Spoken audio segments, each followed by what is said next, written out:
And by Kenemona Fambo Ikenga Uluago. Onye Njimakebia today bo onye on na phone picture. Afiabo network. Right? Amam na sapele every no here are the surprise. Okay, na cho network. In a chassis and others. Na chokelebe network no kelihe network. Na your network. Onya madeha. If I move photo network before bar na camp ESN na 2019. Now if I move photo network mbo baze na camp no ever for almost 219, 220, 221, 222 and the mbozo network is in at the camp no welizuka rapota but na 2023 mbe network pota o mwe ebe network lenti ono na po Anambra State. Network not there for some few months, got back to their camp. Emana, these ESN people, Anapo had a special squad under the leadership of Nnamdi Kanu. Listen to me. Emana, the tenable, if some of them are like, whoa, they are all the same. If a mebuna, or Welizuka no at their headquarters, from there they dispatch their commanders, and any heavy attack, Emeda 219, 220, 221, 222, see from that place, bon the Owelizuka. Eban K for commander like a small, for commander like a lot of them, but they are all under the commander of all commanders, Sapele. Now, this network walk back to their camp after all Potata. Now 2023. The next thing Melo Bo, the governor of Anambra State launched Operation Udogachi. Mba launch Operation Udogachi, ife network mezebo, network bia na bo na Anambra State ebo where pack if you will relocate here to Enugu State. Even in Enugu State, a lot of ESN criminals, ESN bandits, a lot of them now bo also trying Habane Enugu. Habane Enugu, though, they are very difficult to operate because of how tight security Enugu. Manahana attack, and there were a lot of them there, but we are coming for them. Now, this network, we are one Enugu. If a mellow about spider, spider nabia set your web here. Spider be immediately set your web, waiting to trap network. And let me just tell you, Spider will just set your web. Can we set it that web?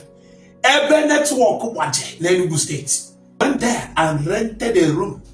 Agataru munke network of room our personnel. Obili there for months. Obili there first month, second month, third month, fourth month, fifth month, sixth month. Network sini mafia total. Biabolenti ono. That night, network looted there. Kemelo network arrest Enugu State. Now, if you work on a Hanoma Bona, Imana, these ESN people don't think they don't know what they're doing. Most of the places in Afghanistan, but any place have something like a mineral resources. That's where they go.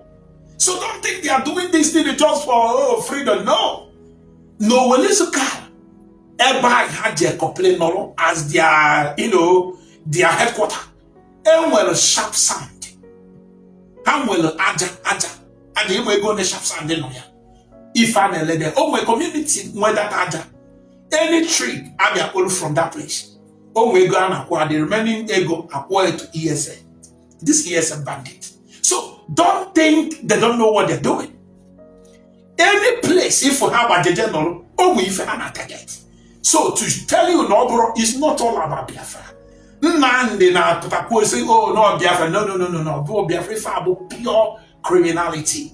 But they will make you to feel, oh, it's Biafra. We are fighting for Biafra. So, Sabele, if I bo your network, Spider set till your web, or Daniel, Ekoli. Currently, I don't know where he's residing. Maybe he's residing over there. I strongly believe he's residing over there. And at a media opportunity, I want a lot of you people not in spider's web. A lot of you people. A lot of you. They will deceive you. Oh, to come and join camp. Oh, they will take care of you.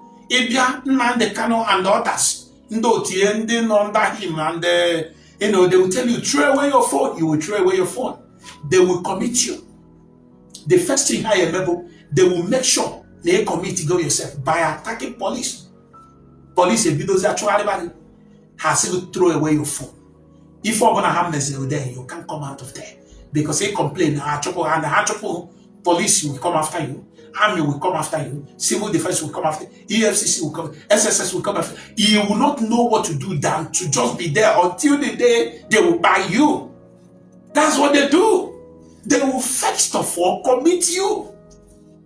Onya Kanji Abuno say, do not join these people. There is nothing like that. You that is there, a man if you went on a ban, after the Buddha was still on this, a mama, Nifan achievable resource control. I am if M2 is where for how in another valley, how to go ahead, then we go way headed there, or you mob getting how about you call it, or quit body pop, I'm on to say boy, or quit body pop, or to email you bokri, or man how to do it, but all your job and your copy. The next thing I am on ever had go there or they try to kidnap woman. That's what they do. All that go jabu, Bob, check all the places I were mineral resources. Nanambra State in Imo State. If you never done it, Eben were reserved. If you never I get if you factored it. But they will tell you, oh, Biafra, because every Onoshiji Biafra cover where is a set to the Biafra. Once a potato say, oh, be chocolate, total man, Pia, Beppo man is say, it's in the name of Biafra. I say, oh, you are right. That's how stupid some of you can be. But you know what? The things on our names, they will not Maria on a jail way to destroy it. You will not see us, you will not know us, but spider will keep dealing with you. All you criminals. If you join these people, your own is over. My name is Ikenga. How do you go for now?